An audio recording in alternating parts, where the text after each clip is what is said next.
morning and welcome to the Philadelphia Agenda program on another Sunday morning. I'm your host, Brad Siegel. Thank you very much for joining us this morning. As we do every Sunday morning, we have another interesting, entertaining, and informative program for you.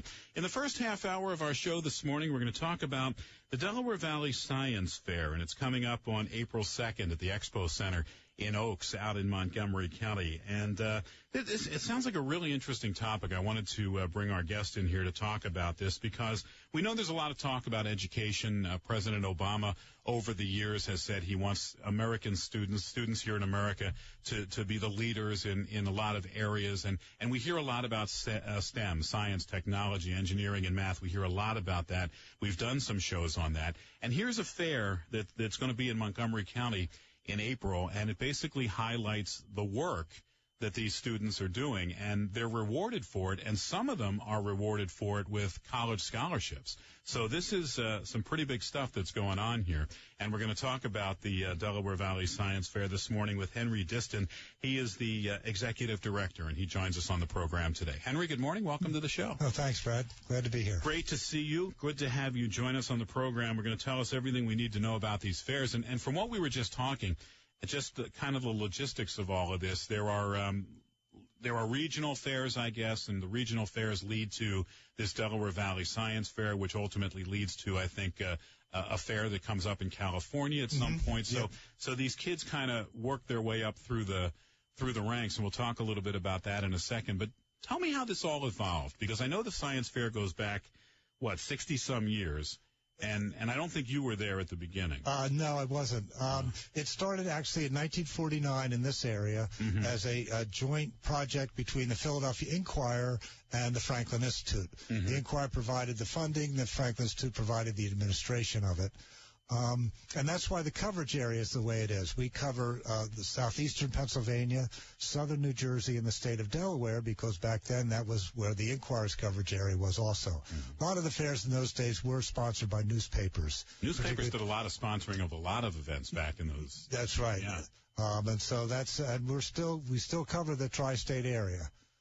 Left over, although the Inquirer no longer is part of it, and neither is the Franklin Institute. So how did you get involved with it? I got involved when I started working at the Franklin Institute. I was in museum education, and this was a program that they were doing, and I got involved and saw what it did. These kids, Franklin Institute, is a hands-on, and we know you learn much better if you got a hands-on, and that's what the science fairs do. These kids are doing research projects, they're actually doing experiments and kind of figuring things out on themselves, and they're learning at the same time. I got involved with that, and long story short, I incorporated it, got a 501c3, started to raise some funds because both the Inquirer and the Franklin Institute were not able to support it financially. And then Papadakis at Drexel said, I want you on campus. You would be a perfect match between what Drexel's mission is and what your mission is. And that was back in 95, and I've been at Drexel ever since. So the move went from the Franklin Institute over to Drexel University. Correct. So you now run the organization, which is a nonprofit organization from the Drexel campus. Yes, so they provide me an office and a lot of support, and it works out. It's a great partnership that we have with Drexel. So you've been there how long now? At Drexel since 1995. And with the fair? I started the fair about 1984. Okay. So you've been doing this for a long time. Yeah, close to 30 years, I think. So how have you seen it evolve in almost those 30 years? Well, it's evolved, I think, mostly in the sophistication of the work that the kids are doing. And it's, back when I was in high school, science fairs were the volcano models or the solar system models, what we call library research. The kids would want to know something about it and make a nice display board. And what has happened over the years, it's evolved into a research competition. And even a lot of the regional fairs in the tri-state area call themselves a research competition. We kept the name Science Fair just because that's the way it always was. But it's kind of misleading. A lot of people have not a good idea of what a science fair is they think about when they were kids. So they're not necessarily building models anymore. Not necessarily, although some engineering projects would be improving on a design, but they're actually doing experiments or doing research, trying to figure things out on their own. And has that evolution been fueled by the ability for them to learn much more through expanding technology, that now they can, it's not about just going into a library anymore. Now they can go out on the computer and they can go to different sites and that sort of thing. Has that pretty much moved that forward? Is their world has been expanded by technology? That certainly has helped, but more than that is they're now doing it. They're doing science. It's a hands-on. Back in the early days, it was just make a pretty backboard, and that was it. So now they're actually doing experiments, and they're figuring out, they'll hear something on the news or see something that interests them, and they'll say, well, what would happen if I did this? Or why does that happen? And so now they can go and do research on their own to figure it out. And it's a program now that teaches kids how to think and solve problems, and I think that's very important nowadays. And do you find that, having been there for almost 30 years and interacting with, I guess, the kids who are in the program, do you find that the ones now doing more of the research than what was going on before, they're more excited about what they're doing? Oh, absolutely. Yeah, they are excited, and they're motivated, and when you figure something out on your own, it is exciting. It's just inherently. The challenges are greater for them. Challenges, and then they go, so that's why that works. They'll when they figure it out, as opposed to what happens a lot of times in the schools is memorizing. Content is very much a priority in testing in the schools, and it obviously an important thing, but it's also important that the kids do something with that content. And this provides them a way to do that. So let's talk a little bit about the nuts and bolts of all of this. Who are the kids that we've been talking about here this morning? These are everyday kids from all over the tri-state area. So a lot of times they'll be in a classroom and they'll want to do an experiment, or if they've done one either for school. Sometimes the schools require this, particularly in the middle school where they introduce the scientific method, and they require the kids to do a project or an experiment. And sometimes they read about it or hear about it or figure something out. And it generally starts with a teacher, a dedicated teacher who kind of guides them. And the kids then would do a project, and sometimes the schools would have their own little science fair, and they're able then to identify some of the better projects that the kids have done, really worked hard and have done a good job. So then they would then move on to their school into a county fair or regional fair. And now they're with kids from all over the county, schools from all over the county. And if they do well there and they have a good project, then they move on to the Delaware Valley Fair. And now they're competing against kids from the tri-state area and from a lot of schools. Last year we had about 245 schools that were involved in Delaware Valley. Throughout southeastern Pennsylvania, South Jersey, and Delaware. Right. And so the hierarchy of it all is kind of like the spelling bee. Exactly. Where you win your school, and then you go on and on and on until you get to the... Yeah, it's a competition, so you kind of move on. And then at Delaware Valley last year, we had about 1,080 kids. And you said middle and high school. Yeah, it starts at 6th grade, it goes to 12th grade. And then from there, we will then identify 13 kids and then take them on to the Intel International Science and Engineering Fair. And now they're going to compete against kids from all over the United States and 70 foreign countries. So you start with about 1,000, about 1,100. How many are going to be at the fair on April 2nd? That's how many. There will be almost 1,100 there. We have 1,100 there. Now, if you look at what's going on, a rough estimate, if you look at the number of kids that are doing research projects starting in the classroom level going up, now not all of them make up, we figure almost close to 10,000. Wow, that's amazing. So out of that 1,080, you're going to narrow that down to 13. So that is a tremendous competition. Very much so. That is. And the Intel, which is the finals that they have, is sophisticated, very sophisticated. In fact, last year there were, I have to check my notes here, they had 436 students with patents pending on their work.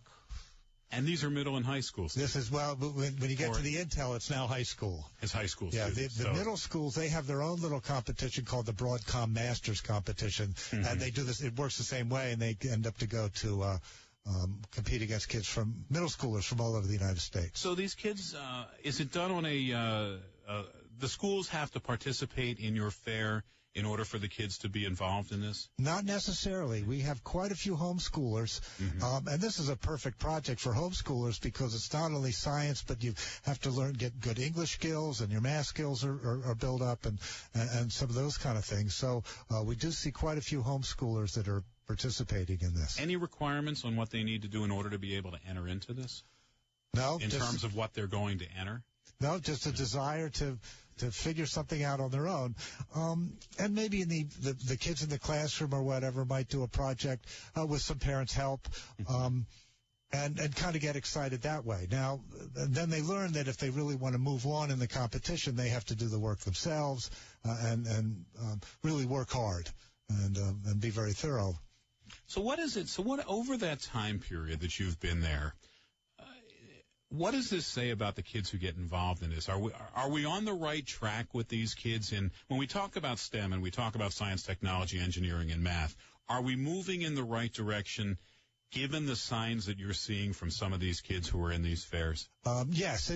You hear the stories that this country's falling behind the rest of the world, and we've got to do something about it, and our kids are behind it a lot.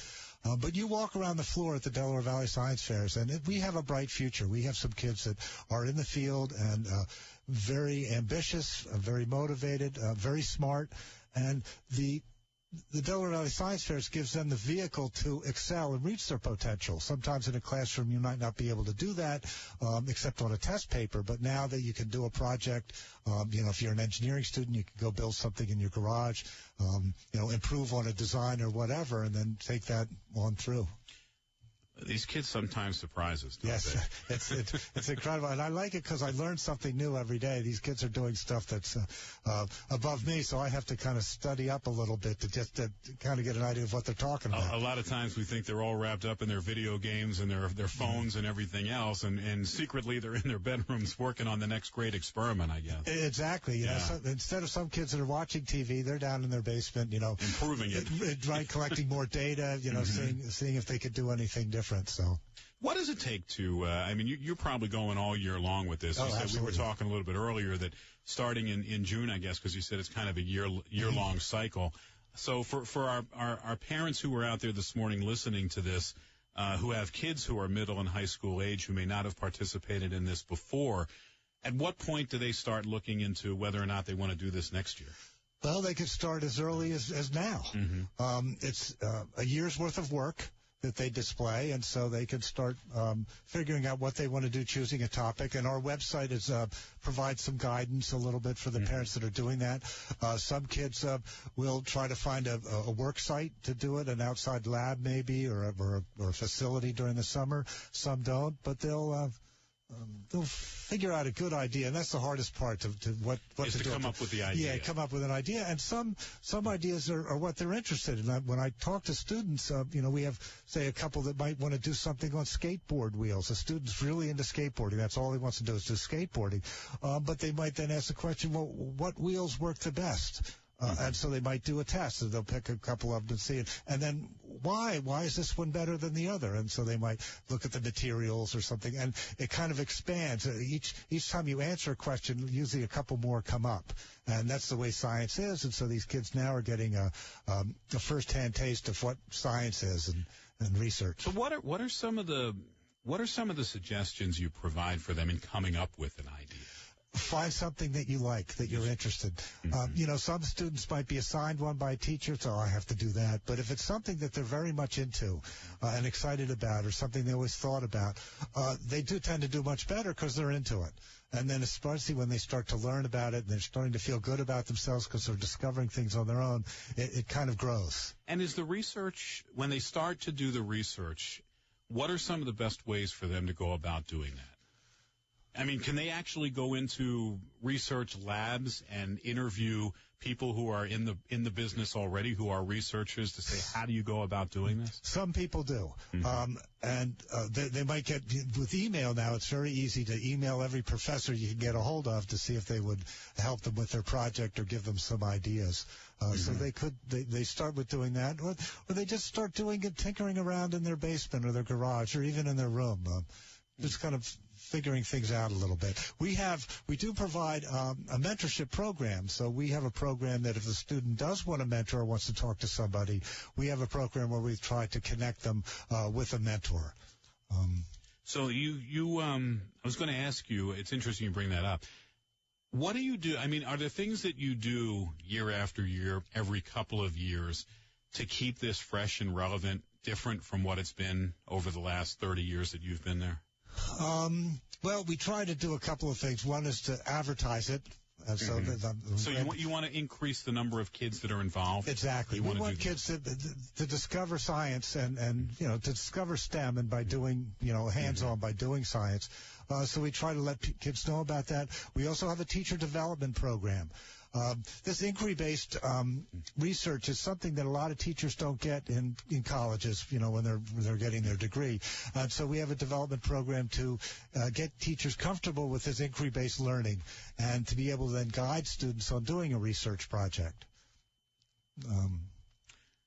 The teachers, so they come to your program, and you guide them through this. We guide them. Try to get them to sign up. We do this. I go out. I spend a lot of time trying to get funding for all this, so we get funding so that we can go into the schools free of charge and provide this opportunity for teachers in their school, or sometimes Philadelphia. Sometimes during in-service days, we'll go and explain what's going on and some of the benefits. And then word of mouth, believe it or not, is another way that it kind of spreads. A lot of teachers, the English teacher will all of a sudden, what happened to little Sally? She didn't seem to be very interested. Next thing you know, she's doing this research project, and she's feeling good about herself. And so now in the other classes, she's paying attention more. That's an interesting point. And it generalizes that way. That's a great point, Henry, that you bring up there, is that you get them interested in one, and then they start to show interest in the other one. Exactly. Yeah. They build their self-esteem. Well, said, I can do this, and learning's not so bad. Sometimes they're turned off by the solid memorization aspect, but when they're actually getting involved, getting their hands dirty, so to speak, they get excited. When I was in elementary school, the science kids were the nerds and the geeks. Right? Yeah, that's right. That's not the case anymore. No. These are the ones who are going to be the future of what goes on out there. Exactly. And these kids, I find, have conflicts. I mean, some kids say, it's hard to come to the fair because I'm captain of the lacrosse team. We got a tournament. I'm in a school play. And they have to decide. We had one year a student that was just elected to the U.S. women's chess team. And was excited about that, but then she was offered the opportunity to go to the international fair. She had a tough choice to make, and fortunately she went to the international fair, and she said it was the best decision she made. Yeah, you know what? That's what's so good about that, too, is that when they start applying to their colleges, and colleges don't just look at their grades anymore and their SAT scores. Colleges want that well-rounded student. And when they see a student who, as you said, is captain of the chess team or plays on the lacrosse team, but also won a science fair and was in this science fair, that's what they're looking for. Absolutely. And I talk to a lot of admissions people, and they say, every kid now has great SATs. Every kid's got a good class rank and getting good grades. What sets them apart from the others? How do we know they're going to succeed in school? And when they say that they've completed a research project, they went to the fair, and even if they've won, they automatically go to the next level up in that whole filtering out process that admissions people do. Take a little bit of a breather. We'll be back. I just want to remind our listeners what we're talking about here this morning, but also I want to talk to you about, because you brought up funding, and I want to talk to you about that and what it's like to try to raise money to do something like this, and also talk about, I want you to think about it over the time that you've been there. What are some of the more interesting projects that you've seen at the fair? But I want to remind everybody you're listening to the Philadelphia Agenda here on 98.1 WOGL. I'm your host, Brad Siegel. Henry Distan is my guest here this morning. Henry is the executive director of the Delaware Valley Science Fair that is coming up on April 2nd. It's at the Expo Center in Oaks, Pennsylvania, where about 1,000 kids from the tri-state region, southeastern Pennsylvania, South Jersey, and Delaware, they are grades 6 through 12, who won their local fairs, will attend the fair at the Expo Center. And there's a lot at stake here. Nearly $3 million in scholarship and prize money will be awarded by the science fairs. And we should say University of the Sciences in Philadelphia, the lead sponsor. They will also hold the winner's breakfast later in April. And other universities out there, I think including Drexel, too, offer full and partial scholarships. And actually, Drexel is the lead sponsor. They are the lead. Yeah, so Drexel University is the lead sponsor. So they are. So certainly there's a lot at stake for this as well. The website, if you want more information, is dvsf.org, Delaware Valley Science Fairs.org. Right, with the 3 W's in front. With www.dvsf.org. If you want more information. Want to remind you, the Philadelphia Agenda podcasts as well. So if you miss any part of our program with Henry this morning, you can head to our website, WOGL.com, put my name, Brad Siegel, or the Philadelphia Agenda into the search box on the homepage. Up will come our most recent program. If you click on that, you can then scroll back to our programs from 2014, 2013, the latter part of 2012, maybe up there as well. You can listen to them again, share them with somebody, or download them. A lot of great programs up there from the last year and a half or 2 years, so make sure you check that out. It is all free of charge. Just need to go to WOGL.com. Give us a couple of days after it airs here on 98.1 FM, and we'll have it up on the website for you. Again, Henry Distan, my guest here this morning, Executive Director, Delaware Valley Science Fairs. That is fairs with an S on the end? Yes, because we have 5 separate fairs split into grade level. You do, so that's why. So dvsf.org if you want more information. So let me start, first of all, with the projects. What have you seen over the time that you've been there as Executive Director that has really kind of blown you away, and I guess blown away the judges, too, by some of these that may have won. But what's been there that's really knocked the socks off of people? Well, there's been quite a few. To pick one, some that come right to mind, there was a girl a number of years ago that was working with a computer that disabled people could use their brain waves to manipulate the mouse. So people that are, say, paraplegic or quadriplegic would be able then to, with their brain, be able to move the mouse right or left and to click. Mm-hmm. Really? Incredible stuff. And she ended up going to MIT and is now doing research there in that area. We've had others that are doing computer programs that will help identify cancer. We had one student that I can read you his title. It's characterizing and identifying interactions of intrinsically disordered proteins. So he was using proteins, but using a computer to be able to figure that out. A lot of them are now using those tools. There's another project here that says analysis of novel clustering algorithms for gene expression patterns. Because now it's getting complicated, and the computer now is an incredible tool that allows you to do stuff. Which wasn't there 30 years ago to be able to do it, which is why they did the models of the volcano. Right.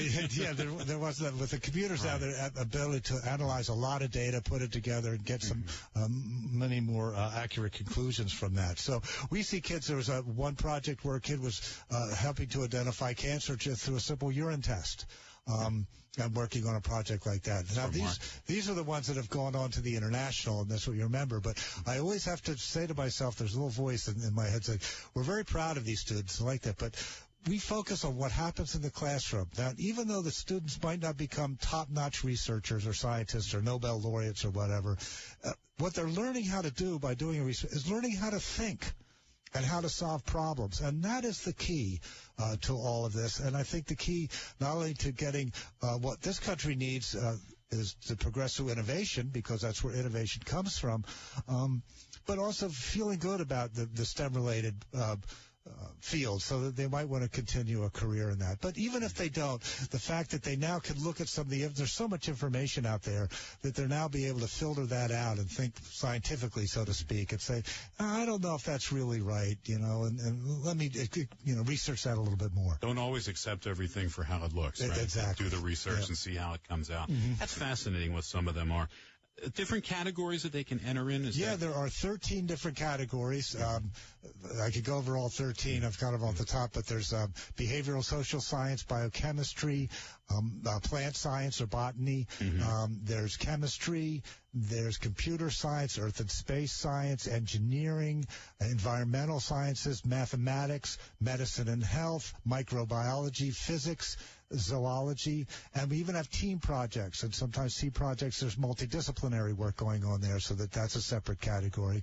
And then we have a new category started about 5 or 6 years ago for the middle schoolers called consumer science, because a lot of them might do a simple thing on what battery is better. Well, they'll test it rather than read about it. They'll go out and test it and do a bunch of experiments and figure out on their own which one's better, and that would go into a consumer science category. Yeah, that battery that says good until the year 2020, they'll check it and no, it's not good until 2020. That's right. And this one's not as good as this one, and they'll do that kind of stuff. You learn quite a bit looking at these kids. So at the event in Oaks on April 2nd, is then that narrowed down to one winner from each category? Is that where the 13 come from, or can there be multiple winners from a single category? Each category, of those 13 categories, there's one for each grade. So we have 6th to 8th, 9th, 10th, 11th, and 12th. So, and in each category, say, just take the 9th grade, for example, each category will have a 1st, 2nd, and 3rd, and honorable mentions. Got it. And then what we do is, towards the end of the day, each grade level is going to have 13 first-place winners. Mm-hmm. So I now have a special team of judges that go and look at those 13 first-place winners and pick the top 3. we call gold, silver, and bronze. And those top three then go on to the Intel International Science and Engineering. It's almost like the Olympics that we just saw the Olympics in Russia. Right, now you've got the Science Olympics going on in Montgomery County. Right, and this is the Olympics of Science. And so hopefully the kids that will qualify here will then go on to the international and be kids from all over the world that are into the same kind of thing they're into. Boy, you get all these kids together, imagine what this world could look like somewhere down the road. How do you make it all happen? Where does the funding come from? How difficult is it for you to raise money for something like this? Well, it's difficult. One is because I don't like fundraising. It's just not something I do. But I believe in the program so much that it's easy for me to kind of sell it in a way. Mm-hmm. But we have to go out and tell corporate sponsors, most of our sponsors are corporate, what's going on, what we're doing, and how they can help out. And they can help out by obviously money for operating costs, and we say that, this, what you're investing in is the future scientific workforce, which all of these companies desperately need, these kids doing it.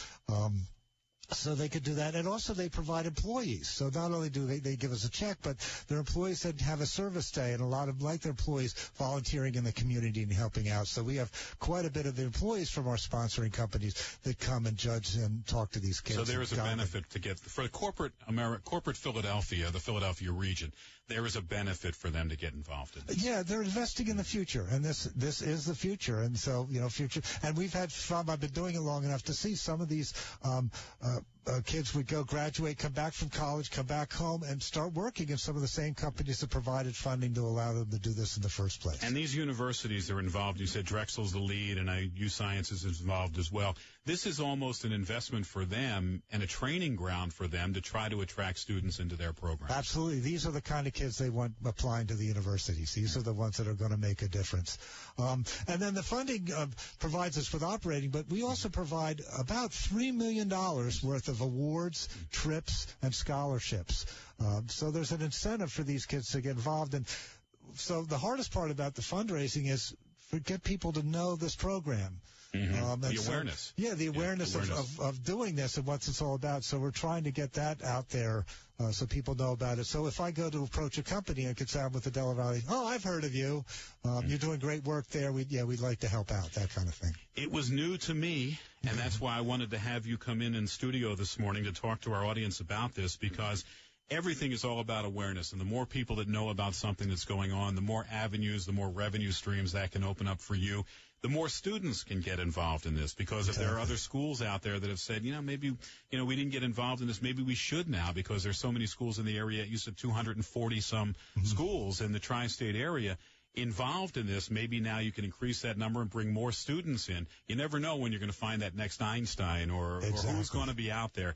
And this is where they come from. They come from science fairs like this. So what a great program. We're going to see more, because now there's the Common Core standards and the next generation of science standards that are hit the street to guide the schools. And these standards now are stressing thinking and problem-solving skills, which is exactly what these kids learn when they do a research project. Really good.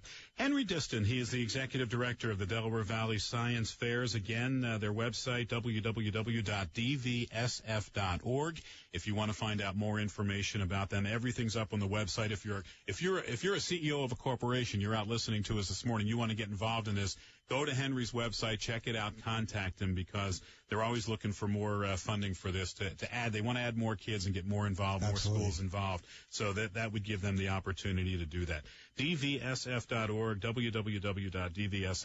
Henry, this has been great. Thank you for joining us on the program. Oh, thank you. It's great to hear about a program where our kids are involved. A lot of times kids these days, they get a bad rap. They're sitting around doing nothing. They're just playing the video games.